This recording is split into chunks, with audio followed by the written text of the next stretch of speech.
Hey everyone, my name is Clover, and today we're going to be doing a tier list for OpenQ Season 3. I don't want to make this a season to season type video. In fact, I think OpenQ kind of future-proofs this tier list a little bit because I think it's a very simplistic game, at least for most people, where the nitty-gritty details of, damage per bullet, I don't think it really matters in OpenQ because you can really go into the extremes of certain compositions. So just the basic hero interactions. For instance, if there is a Widowmaker, Hanzo, and like Mercy as part of an enemy team comp, well then the simple solution is to run full dive.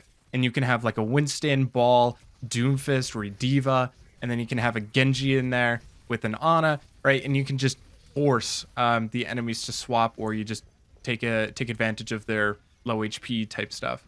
But if there were some radical changes to a collection of heroes, or there was just a mass of new heroes that have come out, then I would definitely come back to this because I don't want to leave the OpenQ competitors behind because I'm one of them. So I really like this game mode, and that's why I'm doing it.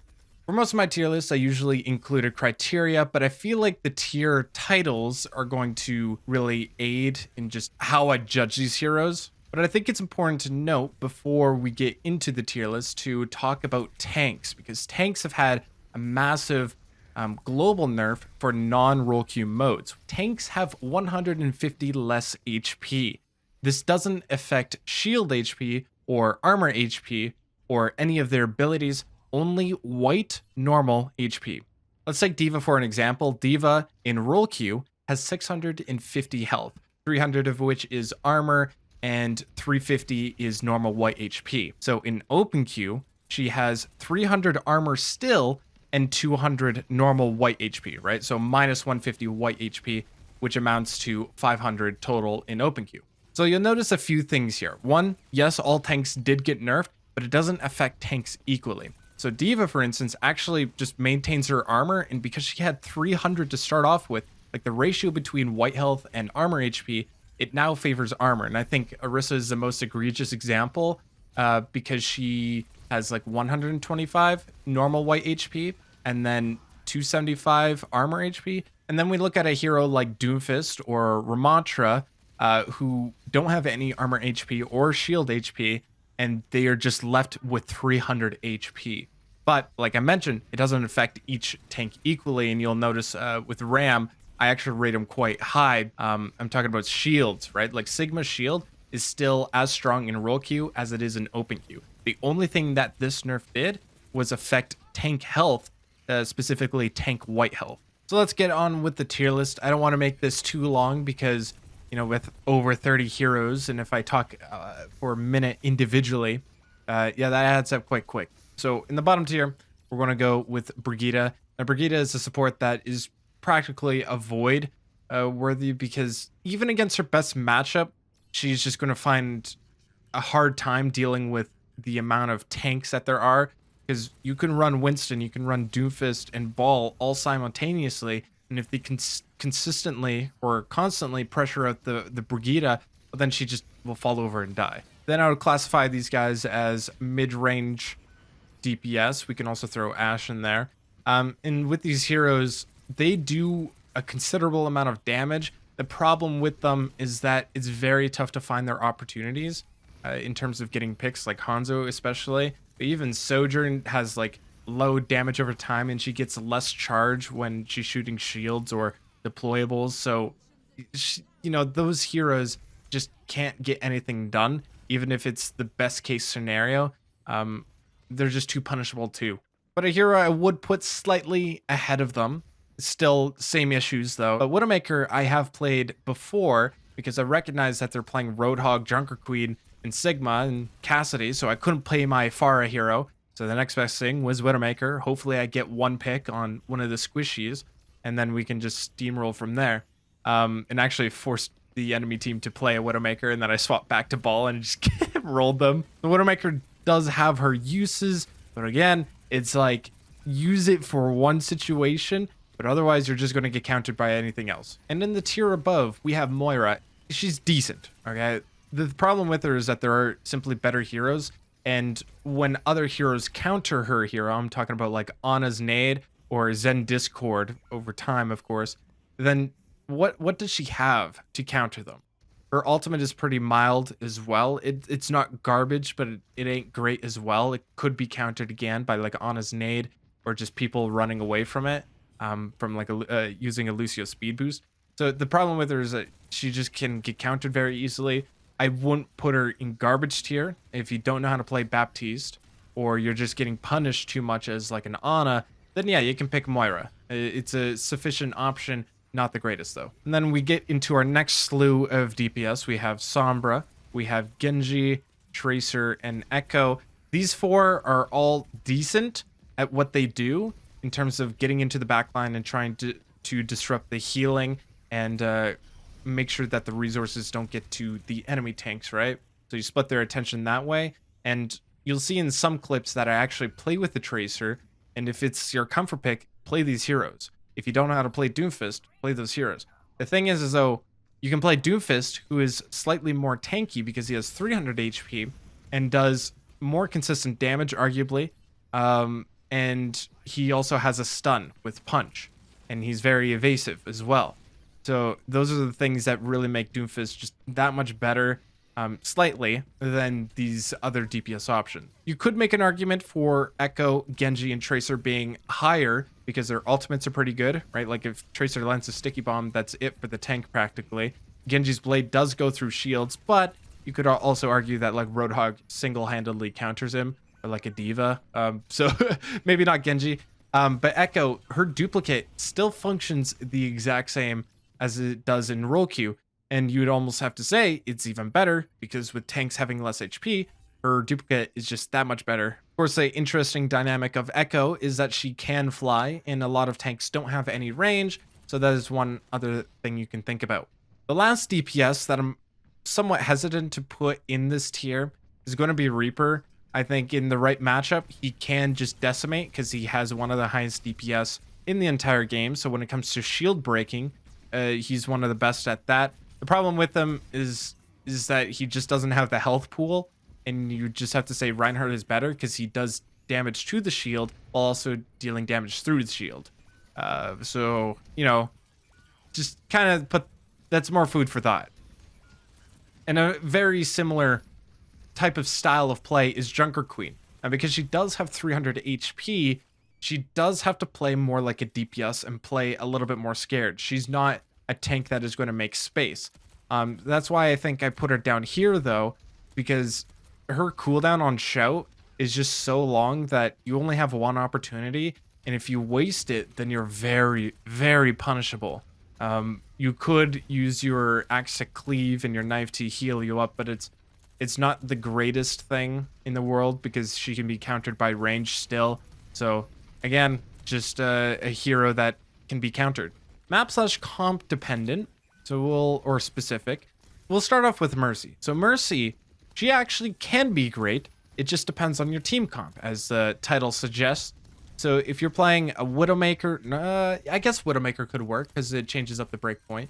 Not Widowmaker, I meant Pharah. If you have a Pharah, then that could work. If you have an Ashe or Sojourn, then Mercy could work, right? And you abuse the damage boost aspect of Mercy, and Mercy is very evasive in her own right, so she's not going to be countered by a lot of things. So she is a pretty decent hero. But if you don't have that DPS and you're forced to pocket a tank, well, it actually puts you in a more vulnerable position. And I mean, she's still good at like peeling for her other support, but like just not the greatest thing in the entire world. A Baptiste can do the exact same thing while also dealing damage pressure and has better CDs. You could also think about Zen as well, who can apply a damage boost onto a target essentially with Discord, while also dealing damage himself. Not as evasive, but better ultimate. And if you place from range, well, as long as your front line is stable, you shouldn't be getting to the Zen. And then Lucio. Lucio specifically can really help enable a rush composition. And if you have a Reinhardt, Roadhog, and Ramattra charging down with you with Lucio speed, then that is very daunting to really think about, and you have to just run for your life. Plus, Sound Barrier, a very good ultimate to also enable the rush or counter certain enemy cooldowns like a Gravitic Flux or like Graviton Surge. Even Junker Queen ultimate as well. But with that amount of team coordination, you kind of have to knock him down a little bit. It's almost the exact same for Symmetra. So Symmetra is also someone who gets empowered by roll Q, because with tanks being as powerful as they are, she can build up her shield or build up her beam against enemy shield tanks. Then she can also use her team's shields to protect her. So it kind of works out for her in all aspects. I could put her higher. I just think Ephara can simply counter brawl composition, so it is map specific more or less. And then we've got a few of our zoning DPS. We've got Junkrat, Torbjorn, and Pharah. Pharah is my personal favorite because she can spam from the skies. She doesn't need a mercy pocket whatsoever, because that consistent spam from the skies will eventually whittle down the tanks. And the benefit of her flying forever is that tanks don't have range. Once you learn that playstyle of how to preserve your life without like over aggressing or flying too low to the ground, then she can be a real menace. And Junkrat and Torbjorn are kind of in the same boat, where the damage over time can just eventually whittle down the enemy tanks, because their shield pressure and consistent damage, plus they're also evasive in their own right. Their ultimates are really strong too. So all these DPS here are pretty good. It just kind of depends on the situation. Then we've got some dive tanks. We've got Doomfist, and we've got Winston. He's one of the tanks that didn't receive as much nerfs, so to speak, like Doomfist did. Of course, his barrier is one of the best barriers in the entire game. He could be in the next tier above. The problem with him is that he's just he can just die too quick, because if he leaps in, there's a 6-second window where he just gets bullied by enemy tanks. Doomfist, I think, is also in a very similar boat. The thing about him is that he can counter slash disrupt, not really disrupt, but slow down the enemy push with his punches, and just a better option than a lot of other flanker DPS. Some other tank counters could be Zarya. So Zarya can self-bubble. I think the Zarya playstyle in open queue is very greedy, because tanks should be able to preserve their own life. So if you're a Zarya player, you use both bubbles on yourself most of the time. Sometimes you would use it to peel for your backliner, like if it's your Ana, that's like the heart of your comp. But more times than not, if you just be greedy with your bubbles, then you can really lay out the damage, kind of like a Symmetra.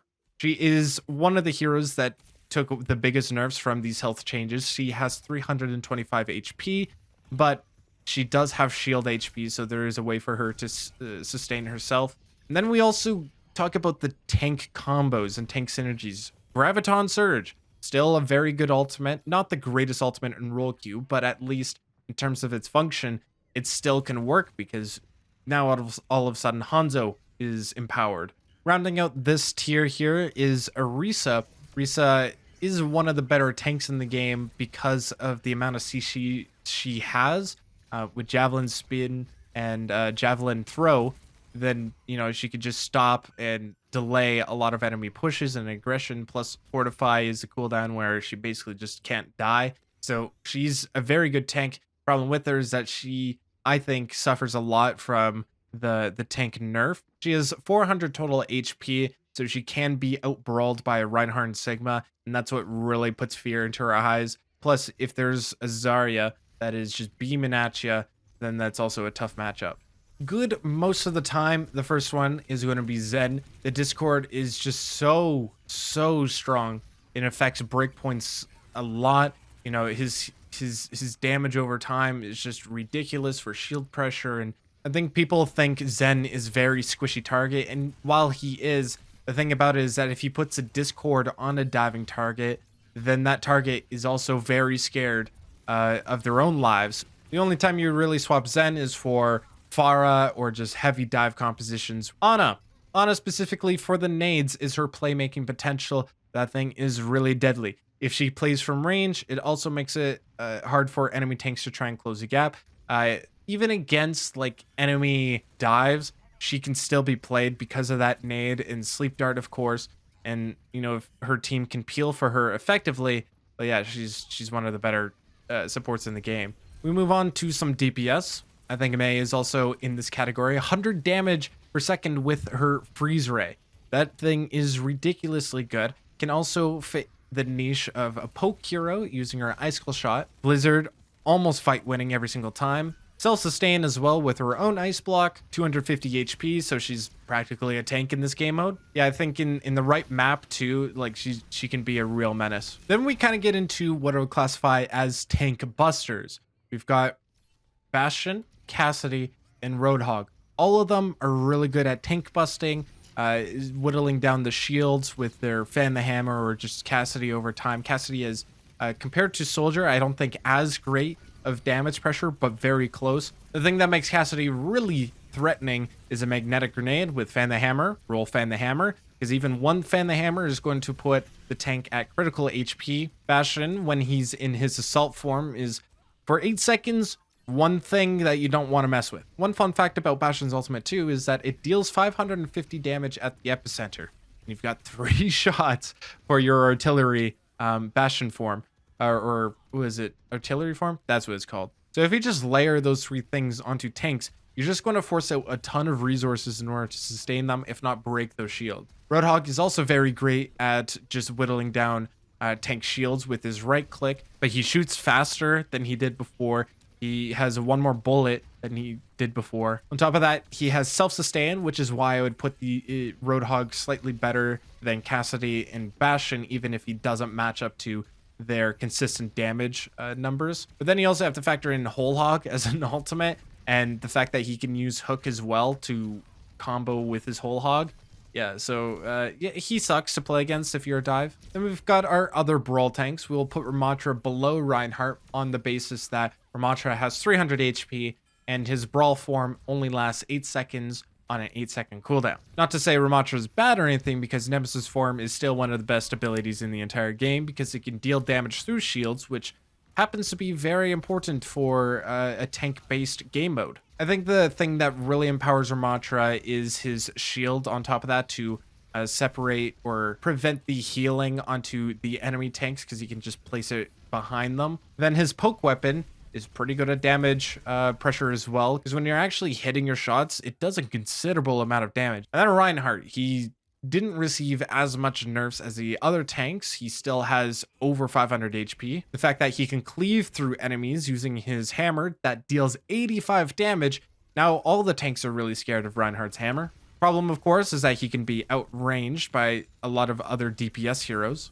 And him trying to close the gap is just not really fun, because his shield will eventually break, although it still has 1200 HP. Underrated part of Reinhardt, maybe you agree with me, maybe you don't, but Earthshatter, one of the best ultimates in the entire game. You knock people down, it almost guarantees a kill, and in this game mode where you get a tank kill, you'll eventually just snowball and win. Finally, we get to my hero, Wrecking Ball. He also didn't receive as much tank nerfs, because he's still, you know, has 500 HP just by default. On top of that, he has adaptive shields, so he's a really tough cookie to hit, cookie to kill. I don't know.